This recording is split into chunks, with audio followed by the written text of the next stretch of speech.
Fala, porque sempre trago pessoas mais inteligentes, mais interessantes e com a vida muito mais bíblica do que a minha, do que a sua, mais pentateuca, mais... como que chama? Mais... Como que eu poderia, Rabino, falar assim, mais bíblica? Mais bíblica, né? Mais bíblica. Moiséstica.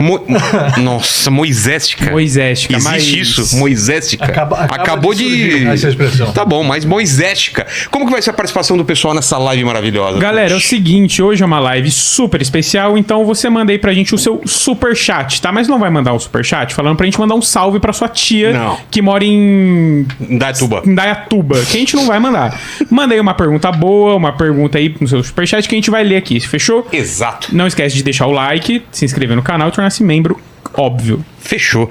Agradecer demais a presença dos dois aqui que já vieram, que já são presenças Estamos em casa aqui, né? Tá em casa. Estamos em casa. Mas tem gente que não conhece vocês, então eu pediria que vocês se apresentassem, dessem suas credenciais para o povo que está em casa, deem um olá. Começa, Rabino, por aqui, ó. Por aqui. Rav Sani falando, Rav em hebraico é Rabino. Uma alegria estarmos juntos nessa noite com Vilela no Inteligência Limitada, o podcast mais escutado do Brasil e do mundo. Exato. E nossa missão maior é disseminar o verdadeiro judaísmo numa linguagem acessível a todos. Por isso o Instituto Rav Sani de Comunicação e Cultura Judaica está na televisão, está no Instagram, está no YouTube, está nas redes sociais, e nós estamos desempenhando uma missão muito importante, que é impactar vidas em massa, disseminando valores milenares judaicos com leveza, com irreverência, com alegria, que é a nossa principal ferramenta de trabalho. Estamos juntos essa noite para podermos conhecer um pouquinho mais do maior de todos os rabinos, Moshe Rabbeinu, Moisés, o nosso mestre. Saião, tua câmera sai daqui, ó. Pois é, Vilela, um prazer muito grande. Aqui é Luiz Saião, linguista, hebraísta, teólogo, conselheiro acadêmico da Faculdade Pioneira, Batista Pioneira, e em sintonia com vocês mais uma vez aqui. E agora, Vilela, a coisa está complicada, porque eu e o Rabino podemos falar mal de você em hebraico. E você não vai entender nada. Vai ser complicado. Fala um pouquinho só para eu ver como que é o hebraico, assim. Daber akol beivrit היום. רק בעברית. הוא לא מבין שום דבר. אנחנו יכולים לדבר לא יכול להבין שום חופשי, דבר. חופשי. Coxinha, né? Roxinha. Não, mas o que você não entendeu, o Paquito traduz, né? O Tuti traduz aí. O que eles Tuti. falaram pra mim? Traduz Tuti. Eles falaram que eu sou lindo e que eu sou uma pessoa incrível.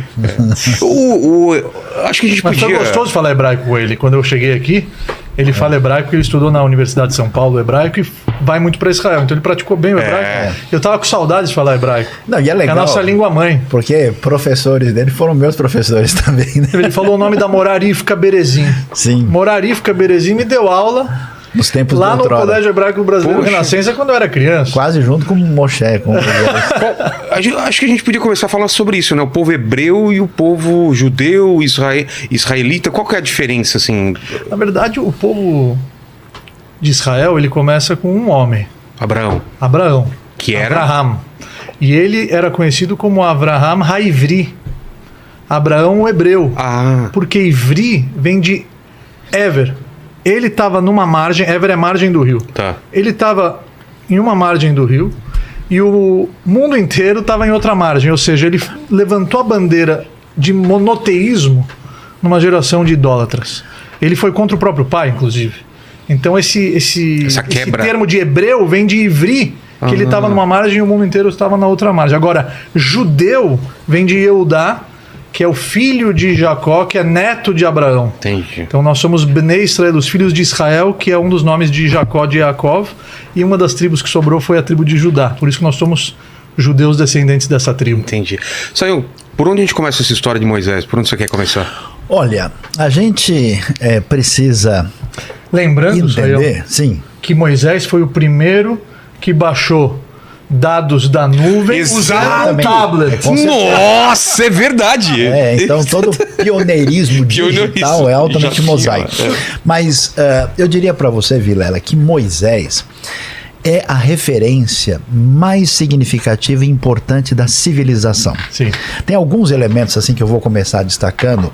A primeira questão, quem fala isso, inclusive, um grande literato argentino chamado Jorge Luis Borges, que ele vai dizer que chega um momento em que aquilo que era discurso oral, que as pessoas falavam no passado, iam de lá para cá, e de repente os seres humanos resolveram registrar isso. Só que com a realidade mosaica, você tem o fato de que as palavras que são registradas, elas são palavras divinas, elas são palavras sagradas. E essa referência, ela meio que congela no tempo aquilo que é falado e que permanece de maneira significativa. Então ele diz que o fundamento metafísico da literatura vem do fato da tradição hebraica ter considerado palavras que transcendem o tempo, que permanecem de maneira significativa. Então acho que esse é o primeiro ponto de referência. E a segunda questão, o Rabino estava falando aqui, o mundo antigo é um mundo confuso. Por quê? Porque a realidade do divino que o ser humano percebe de alguma maneira, ela está loteada de maneira múltipla em vários lugares. Existe uma grande burocracia espiritual nesse mundo. Então tem um Deus da montanha, tem um Deus do vale, tem um Deus do mar, da lagoa, tal. E aquilo que acontece na grande experiência que começa com Abraão e concretiza-se com a manifestação da instrução divina, da lei dada a Moisés, ela, vamos dizer assim, consagra de maneira absoluta esse monoteísmo, que Deus é um só. E o fato de Deus ser um só é muito significativo, porque toda a realidade é submetida a esse Deus, de modo que o mundo ele fica agora unificado dentro dessa realidade que toma conta daquilo que acontece no mundo antigo. Então, aquilo que a gente tem de civilização, conceitos fundamentais, né? Eu termino com o terceiro aqui, que é a referência ética, a compreensão da realidade do outro e aquela condição de diante de Deus e do sagrado e do outro, eu aprendo a limitar-me a mim mesmo. Eu aprendo a importância de entender que eu não posso ser escravo da minha vontade, mas eu tenho que ter essa realidade. Quando a gente olha o mundo antigo, mundo confuso, sacrifícios humanos, coisas assim bizarras, aquela realidade do contexto do crescente fértil, então você tem, posso dizer assim, uma revolução sagrada mosaica que estabelece o começo da civilização. Então, assim, não é só um papo de religião, é um fundamento assim daquilo que vem a ser a realidade mais significativa da nossa experiência através da história. Tanto que o nome dele é lembrado até hoje, e ele é o principal de todos os rabinos. Ele é o único que recebeu o título de Rabeno. Todos os judeus da face da terra, rabino dos abraçar rabinos. O rabino de todos, é o mestre que nos ensinou a Torá e que ele estudou essa Torá da boca do Altíssimo. Quando você fala das palavras, essa é a grande diferença do hebraico original para os outros idiomas. Porque os outros idiomas, um grupo de pessoas definiu, ok, sky é céu. Vamos definir o que vai ser cada coisa. No hebraico, não. Não, como foi? A essência de cada coisa dentro da criação, ela é possível de ser extraída do seu nome. Por exemplo, como é que é céu em hebraico? Shamaim. Se você dividir as palavras, Shamaim, lá tem água.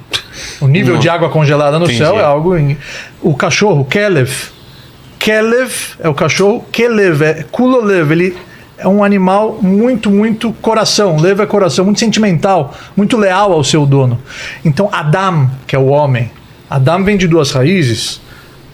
Adamá, que é terra, ele foi criado do pó da terra, mas também Adam, Adamela Elion, nós temos o potencial de imitar os caminhos de Deus.